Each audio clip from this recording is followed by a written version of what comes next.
When I started my YouTube journey about 14 years ago, one of my goals as a creator was to go viral, to have a viral video, because just the thought of it was super cool back then. You know, when YouTube came out in 2007, it didn't really catch on within my community until around the 2010 eras, or pretty much along the lines of when Fred, Ray William Johnson, and a lot of other content creators, you know, from that era were making YouTube videos. Back then, we had the Jenna Marbles, and that's kind of the generation I grew up with. When I decided to do YouTube in 2011, it was still within the gaming community, and back then it was much easier to get, I guess you could say, YouTube partnership, because you didn't really need that many subscribers, and you didn't really need that many views to pretty much compete with what was going on in the world at that time. You know, and eventually I became a YouTuber that was posting K-pop content, and I had a series which at the time went, I guess you say, viral within my community. And the K-pop community back then was much smaller than it is right now. But a series called Strange Direct the K-pop, which generated a lot of views. Overall, the entire series, I believe, generated around 5 million views, and 5 million views back then was considered a lot. You know, these videos ended up making its way over to people in South Korea. You know, some of my videos were being shared on South Korean TV, and I thought at that time, you know, that's pretty cool. These videos were going viral. Around that time, I guess variety was really measured in how many views you can get. You see, back in those days, YouTube had this thing where views were stuck at 301, and that's because it would take a while for them to gather exactly how many views you were gaining. And you know, one of the videos that I did, that, or should I say, my first video that got like stuck at 301 is when Justin Timberlake was making his comeback with, I believe, the song Suit and Tie, and I did a reaction video to that. And that video, for the time when it was up on YouTube, generated, you know, close to 300,000 views. And for me, that was like, that, wow, that's kind of crazy. As the years went on and I did the Strange Direct the K-pop series, you know, and I was amassing these views, to me it still didn't feel like it was truly viral, because none of those videos actually hit 1 million. You know, a few years later on, you know, as I left the K-pop community and jumped into the anime community, I had a video that went towards almost nearly 1 million views, and that's because of the anime Demon Slayer episode 19 drop, and it was trending worldwide on Twitter, and it was on fire. Like, everybody in the anime community was talking about this episode because of the animation, just the feels, 19 weeks invested into this series, and for it to culminate one of, you know, the best moments that we saw during that time, I believe in 2019, from an anime, especially because of how well respected Ufotable, or Ufotable, a lot of people call it multiple different names, but I call them Ufotable. Just how respected Ufotable's animation department was. Our video that I did with my good friend had amassed to 900,000 views, but at the end of the day, it still did not reach that 1 million. And if you ask a lot of people on the internet, a viral video is truly when you pass the 1 million mark, or even to get to 2 to 4 million within a week's span. That's how you know that your video is truly going viral. But I've never achieved that. But it was still my goal. It was still my goal to, you know, basically get to 1 million views on just any video that I did, and have, I guess you could say, my first viral video, and see what that actually feels like. And you know what? As I was starting out as a content creator, like I said, it was one of my goals, but I just didn't want to do anything to get viral or to be viral and whatnot. And so I was like, if it happened, it happened. And lo and behold, last year, September 5th, my first video that I ever posted across any platform went viral, and it amassed 2 million views within like 2 days, which was kind of nutty to me, because the notifications that was going off on my phone were rampant, and it was kind of hectic, because especially for this to be on my Instagram, not even on YouTube,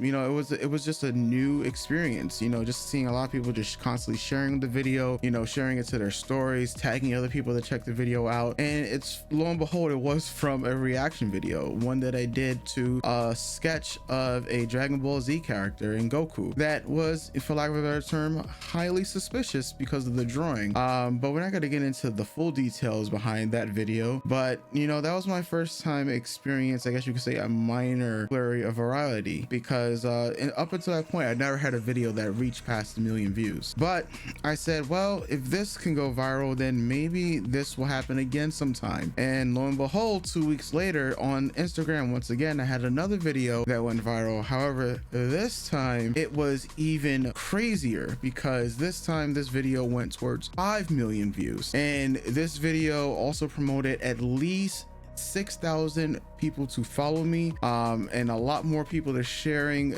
the hell out of that video. Like, I believe that video was sitting around 400,000 likes when I last checked it, but you know, still to this day, we're already in January of the brand new year, and a lot of people are still sharing that video that I posted once again on Instagram. Now, I'm a person that likes to do a lot of cross promotion and cross posting between Instagram, TikTok, Facebook, you know, and other social media platforms. So of course I was posting these same videos that went viral on Instagram on YouTube and YouTube Shorts, you know, because I was like, at the end of the day, those platforms aren't really paying anymore. Like, you know, the Instagram Reels bonus was disabled last February, I believe, because the last time I got paid from Instagram Reels was in January. So I believe it was around February where they officially disabled it.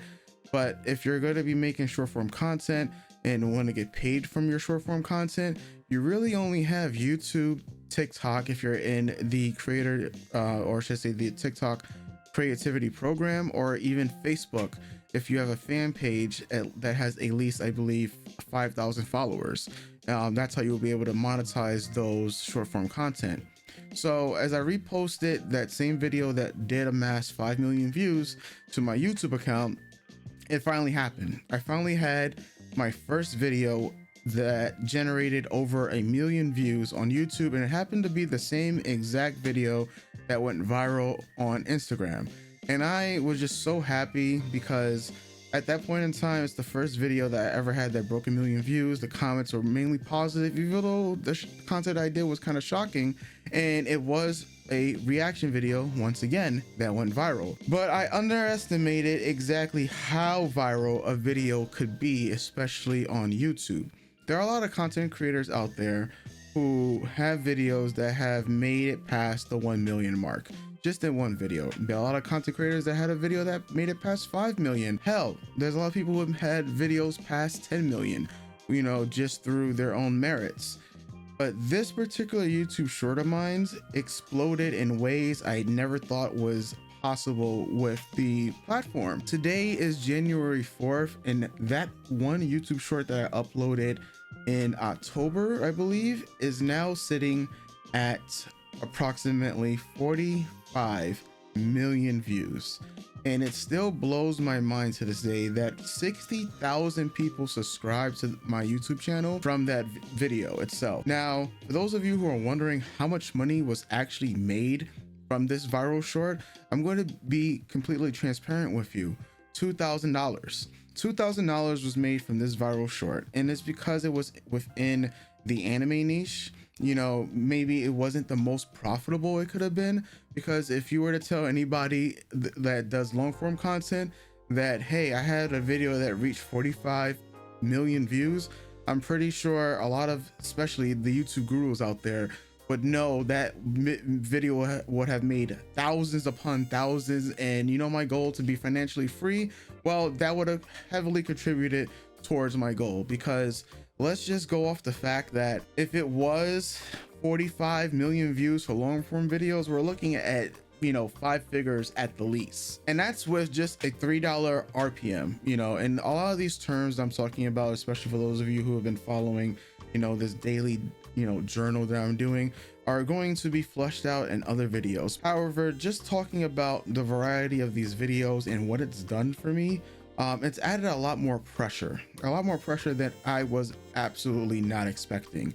You know, a lot of people want viral videos just for the sake of wanting it, and that's how I was 10 years ago. However, I feel if your goal is to be a content creator and your goal is to create viral videos, especially if you're going to be using short form content in your strategy, you got to be well prepared for the audience that you're cultivating. You know, when I did my video and posted it to YouTube and it went viral, and those 60,000 people came to subscribe to my YouTube channel, my analytics looked very wonky afterwards, because I have been a long form content creator for the better part of 14 years. And it wasn't until, this most recently, these last 6 months, where I decided to really incorporate short form content. And now my audience on that channel, where, basically that short lives on, is heavily influenced by only short form content. There's a serious gap between the people who watch the short form content on the channel and the people who watch the long form content. And obviously the niche that I'm in, anime, is high risk, high reward, because the videos that you are putting out, especially if they're reaction videos, especially if you're using other people's clips for commentary, is riddled with copyright issues. So while it might be a decent niche for a lot of people out there, especially those faceless channels that like to do things like anime recaps, we also do run the risk of our channels being demonetized, our channels being struck down for copyright infringement, even though we have a lot of videos that are fair use or that is transformative content. At the end of the day, the rights really aren't in our hands for these types of videos, especially if you're doing it within something like the anime niche. Just like I'm pretty sure for those people who go viral with other niches, like in music or in movies, we're pretty much at the whim of these rights holders. So when I look back at, wanting to go viral so many years ago, and then it actually finally happening, for me, like 14 years later, I didn't feel as validated as I thought I would be. I didn't feel as accomplished as I thought I would be, because I was like, well, that's just one video. Can I do it again? And the funny thing is, it's happened multiple times. I have a couple of videos that just generate over 1 million views on it. And when I was thinking about it, and just sitting back like today, just thinking about, how much I've actually accomplished in the last 6 months compared to what I've done in the last 14 years, it just made me think about how hard was I actually working. There's a lot of people who can work hard, and there's a lot of people who work smart. And I talked about this beforehand. I truly believe at the end of the day that YouTube is not luck based, it is skill based. And I believe if I had the proper skills, even 14 years ago, if I was just thinking a little bit more deeply about my audience and stop getting mad at what people call the YouTube algorithm, these viral videos that I wanted to have could have happened much sooner. When I think about what my target audience with the videos I was putting out, especially for those of us who have reaction channels, which a lot of people might consider some of the lowest forms of content on the YouTube platform. At the end of the day, when I think about those reaction videos that I was posting, sure, they were for entertainment, and that's the main value that a lot of people who watch reaction videos are going to get out of it. However, even if you're in, say, the anime niche, I'm thinking about, okay, who's the specific type of fan I want to show these anime reactions to? And my video just happened to go viral, where it was around October, and basically people were looking for more of the unhinged things. And so going hand in hand, if I figured, well, if I'm watching a series that I haven't seen before, and it's one of those series that's kind of unhinged, and we're in the month of October where a lot of people are looking for a lot more of the more shocking content, jump scares, maybe they're looking for more unhinged anime, especially because we're in the Halloween season, it was pretty much perfect timing for anybody that was releasing that type of content. And so what I did was perfectly time that content. Instead of releasing it in September, I decided to wait to release the video in October, even though I was just reposting it from my Instagram to my YouTube account. And yes, it did take an extra amount of days for it to officially blow up, but when it did, it blew up in ways, like I said, I never thought it would. And the first inclination that I've had from all the YouTube knowledge that I ingested over the last couple of years was, when you have a viral video, the good thing to do is to follow it up with something similar within the same subject. So that's how this whole thing of unhinged came about, where I would just continuously use the same word.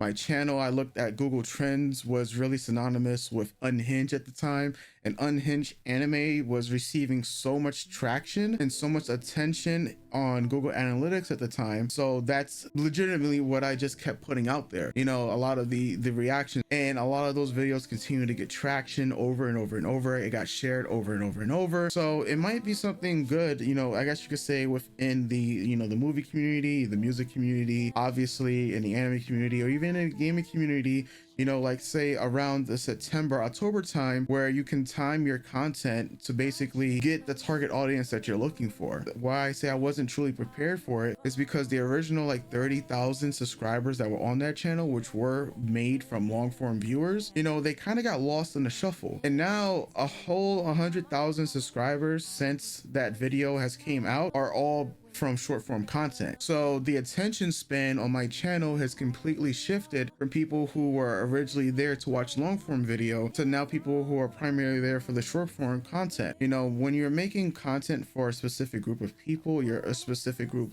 or I should say a specific audience. You know, I'm trying to be mindful about what I'm showing to people on my channel for that particular one, you know, and it also put it into the mind frame that, okay, if I were to make long form video, how long are people going to actually watch it? And what are the type of platforms, or say the type of ratio, like aspect ratio? Is it going to be, you know, landscape, which, you know, we're watching videos like this in, or is it going to be in portrait mode? Like, what are these experiments? Like, these are the certain experiments I was thinking about and doing specifically on my channel after this influx of subscribers that I personally wasn't, you know, ready for. And very often I would get comments about, hey, when's the next video that's going to be like that viral video that you did do? A lot of people ask me, well, why do you keep wearing the same purple hoodie in, you know, your videos and whatnot? And, you know, there's a lot of things that I've learned on YouTube, especially when it comes to digital footprint and a lot of things that content creators wear. Like, if you guys just go ahead and just look at some of the other content creators on the platform, especially some of the larger channels, and just look at their thumbnails for a bit, especially if they're showing themselves in the thumbnail, just look at the clothing that they're wearing for the most part, because a lot of people will associate when they see, you know, me in a purple hoodie, maybe this background itself, they're going to be like, oh, I recognize that guy because I've seen that guy from the other viral video, and so I know this is a channel that's that's related to him, right? You know, and the more people get familiarity with what they see in the thumbnail, the more that it will induce people to click. And that's literally just some psychological stuff that I've learned about YouTube. You know, eventually, of course, like purple is my favorite color, and I have multiple hoodies because I was trying to do a lot of merchandising and a lot of merchandise just failed. And, you know, it might be the same thing that's on the front, but there might be some different stuff on the back. Eventually, you know, I'm even having like new merchandise that's coming out that, of course, will be having purple. But, you know, essentially when people see, hey, oh, it's the black guy in the purple hoodie with like this window pane like background and whatnot, a lot of people are going to recognize that and say, hey, I watched your video on YouTube, you know, about the anime stuff. And it's funny enough that whenever I wore a purple hoodie in public, some of the people who I just randomly see out there in this world would be like, hey, I remember you because you're that guy that did that video that I watched on social media. Just for retrospect, 50 million people between YouTube and Instagram watched the video that I did that went viral. And a lot of those people are now becoming return viewers. So when I think about it, my mind frame, you know, 10-14 years ago is very different. Like, I thought it would just be cool to go viral, right? I didn't think about any of the after effects, you know, what it can do to a YouTube channel, especially for an audience. Like, let's say you were to go viral on a video and it's all negative takes, like you're going viral for all the wrong reasons, right? And so that's where you get nonstop hate. You know, let's say, and you know, that's just one case in it. Let's say that, you know, you're going viral from a video that you release, but it's not for your target audience, like me. You know, the target audience from that viral video was more of the unhinged stuff, right? But it's not exactly what I want my entire channel to be like.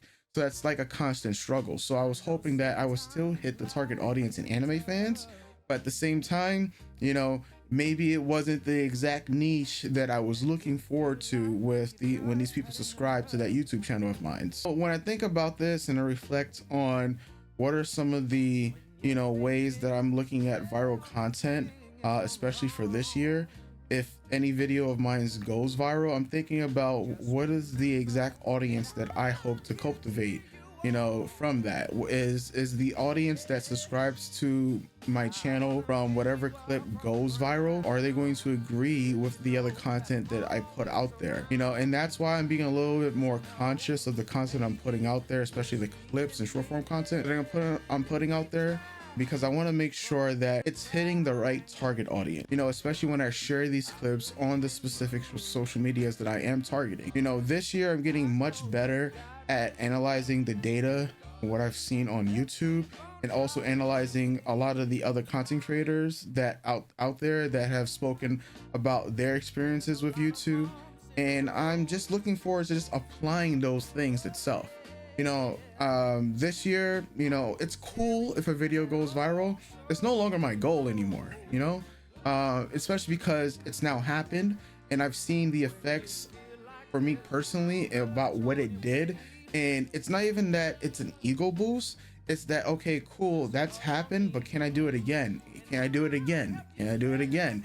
You know, how differently can I keep hitting, you know, these I guess you say these bars or whatever the term exactly is. Like, how can I keep hitting, you know, these specific numbers or these specific metrics, and how can I continue to tinker with it, you know? And with each video that might gain a massive amount of views, like for instance, this channel right now at the recording of this video has like 20 to 25 subscribers, right?